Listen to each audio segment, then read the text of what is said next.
저는 오늘 자신을 묻고 있는 이런 것에서 자유하라. 제가 오늘 이 말씀을 함께 나눌 거예요. 이 스탠포드 교수님인데 사회심리학자입니다. 캐롤 드웨기라는 여자분이에요. 이분이 마인드셋이라는 그런 책을 썼습니다. 우리의 6월 주제가 마인드셋이 붙잖아요. 사람은 다 이 마인드셋 되어 있다. 이분의 이론이 자기 연구 결과를 그렇게 얘기를 합니다. 마인드셋이 뭐냐? 한 사람이 세상을 바라보고 그것을 해석하고 거기에 따라서 반응하는 것. 요것이 마인드셋이라는 겁니다.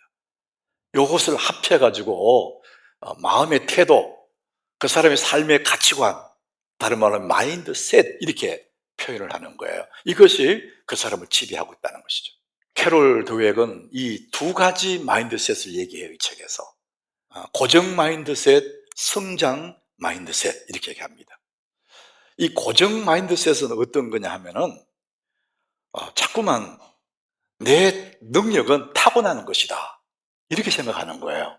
사람마다 각기 능력이 있지 않습니까? 그 능력은 타고나는 것이다 이렇게 고정 마인드셋 된 사람들은 그렇게 생각하기 때문에 자기에 대한 기대치가 없답니다. 타고나는 거니까. 그런데 성장 마인드셋을 가진 사람은 그런 생각을 하지 않는답니다. 우리의 그 능력은 내가 열심히 애를 쓰고 학습하고 노력하면은 얼마든지 가질 수 있다. 그래서 자기에 대한 기대치가 있는 거예요. 또 이 고정 마인드셋을 가진 사람은 어려운 일 만날 때에 왜 내게 이런 일이 생길까? 이러면서 굉장히 낙심을 한대요. 그런데 성장 마인드셋을 가진 사람은 이 어려운 고난을 통해서 하나님이 나에게 무엇을 가르치고 싶으실까? 이런 기대를 또 갖고 있는 거예요. 고정 마인드셋을 가진 사람은 한번 실패하면은 나는 이제 끝났어. 나는 끝이야. 이러고 절망을 해버리는데 성장 마인드셋을 가진 사람은 그 실패 가운데서도 하나님의 뜻이 있을 거야. 이렇게 생각을 한답니다. 여러분은 어떤 마인드셋을 가지고 있었습니까? 우리 속에 이것이 내 삶을 살게 하고 내 삶의 방향을 정하기도 하고 이렇게 만들어가는 것이거든요. 오늘 저는 이 모세를 통해서 이 모세가 어떻게 이 고정형 마인드셋에서 자유할 수 있었을까? 그렇게 많은 사람들을 이끌어갈 수 있을까? 이걸 제가 한번 말씀을 통해서 같이 나눠보려고 그래요. 모세는 왕궁에서 왕자로 살았어요. 그러다가 어떤 사건을 통해서 이분은 저 광야로 도망가요. 그 광야에서 살아요. 바로 궁전에서 왕자로 살다가 양측이 그냥 평범한 사람으로 전락합니다. 그래서 이 사람은 스스로 생각하기를 한때에 내가 왕궁에서 왕자 있었지만 이제는 끝났지. 나는 이제 끝났어. 나는 안 돼. 이런 생각으로 꽉 잡혀 있습니다. 오늘 제가 읽은 이 말씀 보면 계속해서 모세의 심정을 고정된 마인드셋을 계속 얘기하는 겁니다. 출애굽기 3장 11절에 모세 스스로의 고백이 그렇습니다. 우리 같이 읽어보겠습니다. 모세가 하나님께 아뢰되 내가 누구이기에 바로에게 가며 이스라엘 자손을 애굽에서 인도하여 내리까? 하나님이 모세에게 모세야 네가 내 백성에 가거라 이런데 모세가 하는 말이 내가 누구이기에 바로에게 가며 주님 저는 아니에요. 주님 보신데 저는 양측이지 않습니까? 나는 아니에요. 그게 고백이거든요. 자기가 안 된다는 것입니다. 자기의 그 자존감이 확 낮아진 겁니다. 나는 틀렸다는 거예요. 오늘 본문 13절에도 이렇게 말하고 같이 봅니다. 모세가 이르되 오 주여 보낼 만한 자를 보내소서. 하나님 모세를 설득해서 그래도 모세야 네가 가야지 그랬더니 모세가 이르되 오 주여 보낼 만한 자를 보내소서. 저는 안 돼요. 저는 할 수 없어요. 이런 생각을 고백하는 거예요. 여러분 이걸 자칫 보면은 겸손한 것 같잖아요. 아니에요. 저는 아니에요. 겸손한 것 같은데 이것은 자기 비하에서 나온 말이에요. 자기는 이전에 왕자였는데 지금은 양측이라는 거예요. 그 양치기가 내가 뭘 할 수 있을까? 자기 비하에서 나온 고백입니다. 모세는 자기가 안 된다는 구체적인 이유를 하나님 앞에 계속 설명을 해요. 10절, 오늘 본문 10절이에요. 모세가 뭐라 하냐면은, 오 주여, 나는 본래 말을 잘하지 못하는 자니이다. 하나님 앞 설득하니까 안 되는 이유를 하나님께 설명해요. 하나님, 저는 본래 말을 잘 하지 못하는 사람 아닙니까? 그러니까 나는 안 돼요, 이렇게 말합니다. 나는 무엇이다, 이렇게 말하잖아요. 자기 규정을 합니다. 하나님이 아무리 괜찮아 말해도 나는 이런 사람이에요 규정해버리면요, 그런 사람이 되는 겁니다. 모세가 나는 본래 말을 잘 못한다, 나는 이런 사람입니다, 나는 이런 사람이에요 규정하는 그것이 자기 인생이 됩니다. 여러분, 얼마나 많은 사람들이 하나님 늘 괜찮은 사람이 말해도 아니야, 나는 이런 사람이에요, 이런 사람 너무 많습니다. 점점 그렇게 굳어가 버립니다. 모세는 그런 사람이었어요. 스스로 꽉 마음을 닫고 자기 자존감을 확 낮춰버렸어요. 여러분, 예수 믿는 사람도 실수하고 죄도 짓고 그래요. 그런데 그리스도인들이, 예수 믿는 사람들이 짓는 죄 중에 가장 하나님이 싫어하는 죄가 있습니다. 거짓말하고 사람을 속이고, 이것도 죄지만은 그보다 더 하나님이 싫어하는 죄가 뭐냐? 자기 비하입니다. 자기 자신을 형편없는 사람으로 인식하는 거예요. 저는 아니에요, 저는 못해요, 저는 이런 사람이에요. 자기 자신을 확 비하하는 사람은 하나님이 너무 그것이 싫어한다. 그런 게 아니라 그러는데 자꾸만 자기는 아니라는 거예요. 여러분, 자기 비하라는 것은 하나님의 은혜를 받아들이지 않는 거예요. 자기 스스로, 자기 기준으로 자기를 심판해버립니다. 그래서 그거를 믿는 거예요. 나는 이런 사람이에요. 이게 하나님의 은혜를 받아들이지 않는 자기 비하의 모습입니다. 왜 하나님이 예수 믿는 사람들이 자기 비하는 것을 그렇게 큰 죄라고 말씀하시냐? 우리는 하나님의 형상대로 지음받은 사람이에요. 너무나 소중한 존재인데 내 스스로가 나는 형편없는 인간이다, 이렇게 생각하니까 하나님의 형상대로 지음받은 자기를 하나님의 욕보이는 거거든요. 예수 그리스도 안에서 구원받은 우리들이, 예수님이 나를 구속하기 위해서 십자가에 목숨 버려 나를 구해놨더니 우리가 하는 말이 나는 별 볼 일 없는 사람이에요, 나는 아주 못난 인간이에요, 자기 비하하는 그것이 가장 큰 죄라는 거예요. 사랑하는 여러분, 여러분들은 오늘 어떤 상황에 처해 있을지는 모르지만, 이전에 왕궁에 있다가 들판에 양치기로 있는지는 모르지만, 한때 잘 나가다가 다 잃어버렸을지도 모르지만, 여전히 여러분들은 하나님 사랑받는 존재임을 믿으시길 바랍니다. 어떤 소유, 어떤 조건이 아니라 그 존재 자체가 하나님 사랑받는 사람이에요.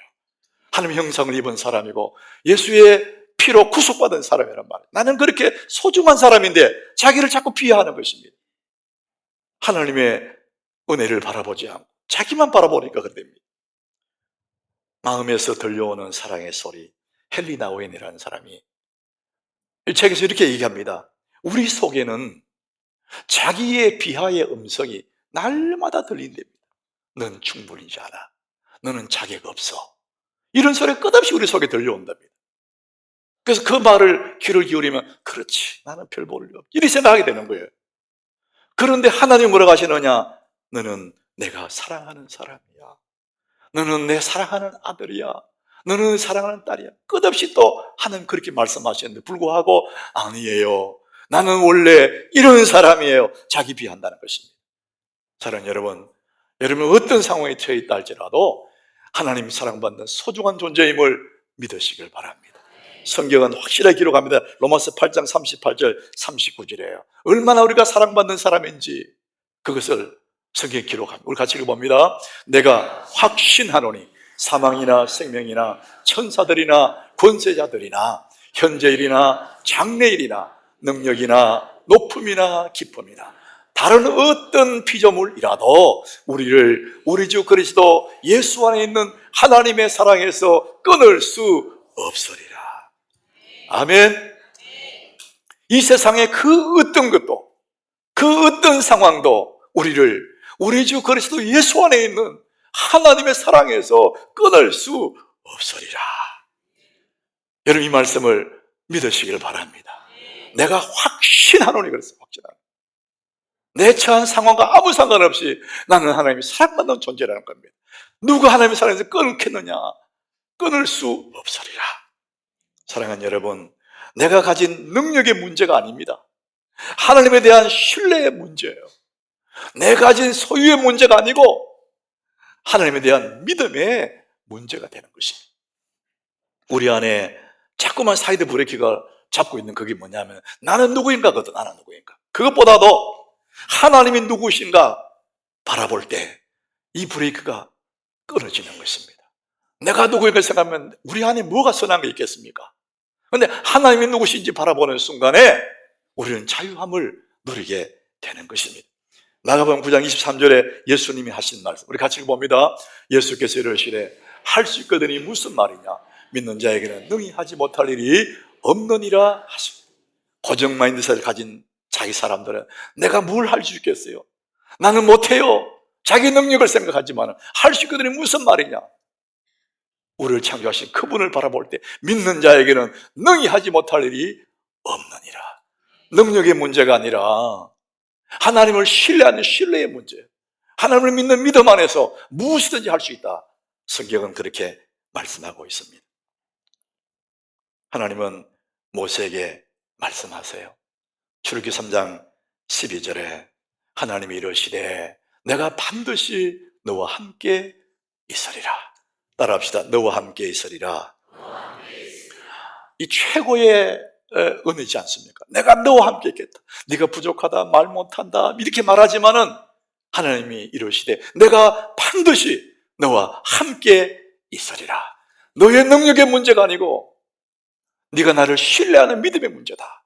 내가 너와 함께 있으리라. 이렇게 말씀합니다.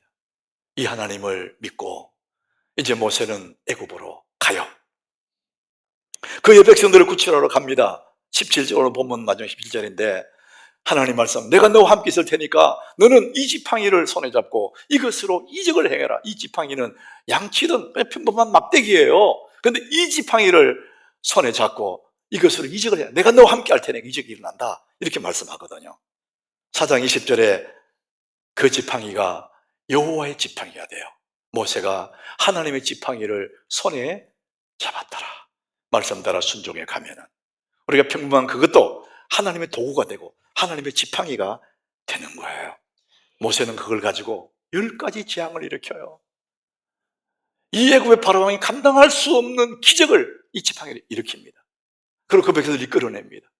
홍해바다 가로막을 때 그 지팡이로 바다를 갈라버려요. 바다를 쫙 갈라지는 반석에 그 지팡이를 가리킬 때 반석에 물이 터져 나오는 이런 기적들을 행했어요. 우리가 부족해도 나는 연약해도 하나님 말씀 순종해 가면 하나님의 역사가 일어날 줄 믿으시길 바랍니다. 내 능력의 문제가 아니라 신뢰의 문제라고 하나님 믿고 가는 거예요. 모세는 그렇게 지팡이 하나 들고 하나님과 동행하면서 큰 이적을 해가면서 이 백성들을 이끌어 내었어요. 우리가 모세 그러면은 쉽게 그 홍해가 쫙 갈라지는 그 장면이 생각나지 않습니까? 엄청난 기적들을 행하고 하나님 백성들을 구원해 냈지 않습니까? 근데 참 위대한 일들을 했지만 저는 이제 모세를 보면서 그런 것보다도 더 부럽더라고. 부러운 게 하나가 있어요. 야, 모세가 너무 부럽다. 그게 뭐냐면 모세라는 사람이 성장한 거예요. 인간의 그 삶이, 그 인격이 성장했더라고. 이 모세의 삶을 보면은 이 바로의 왕궁의 왕자로 있을 때 말이죠. 히브리인과 애굽 사람이 싸울 때 달려들어서 그 애굽 사람을 쳐 죽여버려요. 그리고 모래에 숨겨버립니다. 굉장히 이 성격이 과격합니다. 와일드한 사람 같아요. 그 자기가 옳다고 믿는 것은 절대 양보하지 않는, 그러니까 고집이 세고 와일드한 그런 성격의 소유자인 것을 성경은 이렇게 말하고 있잖아요.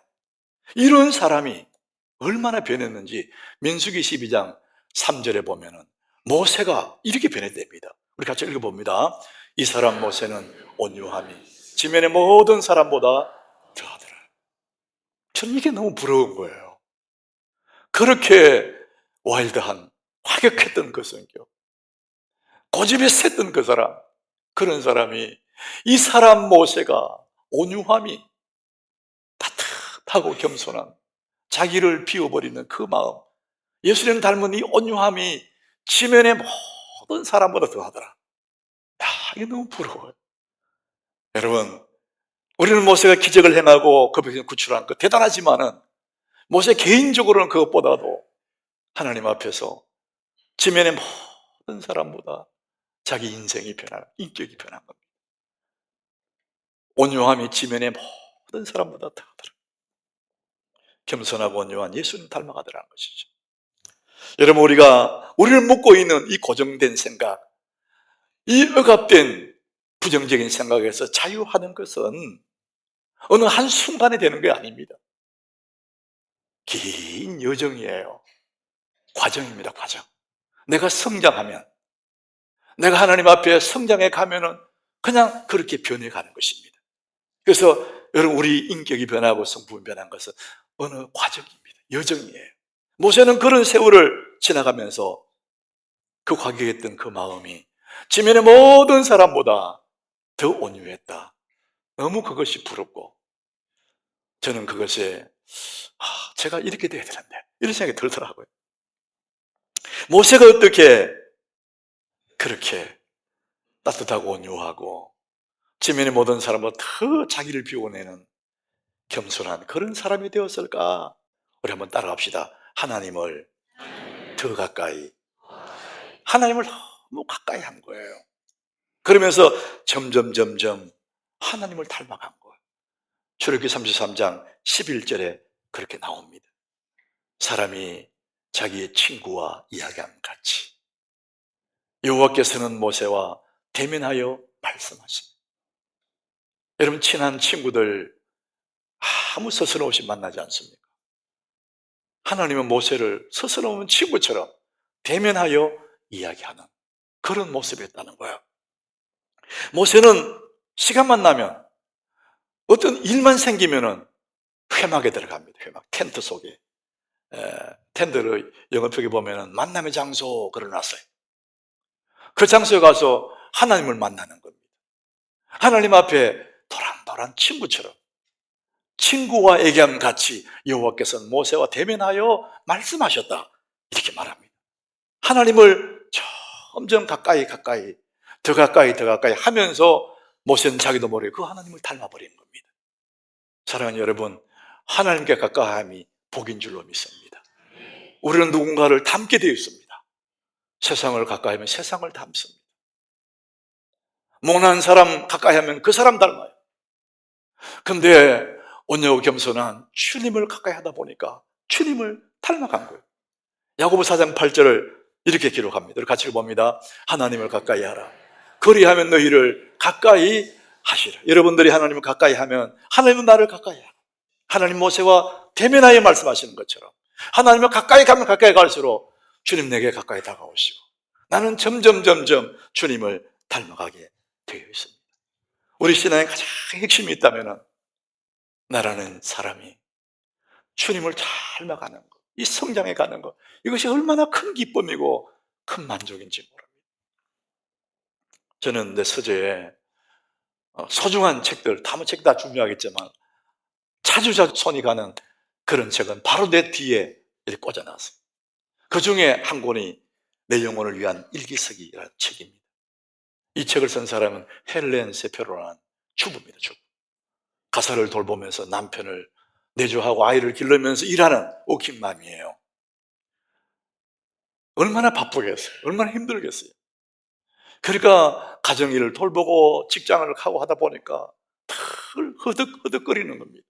그러니까 자주 짜증을 부리는 거예요. 그 가정이 자꾸 어두워져요. 사람이 자꾸 짜증 부린다는 것은요, 정서적인 여유가 없어서 그래요.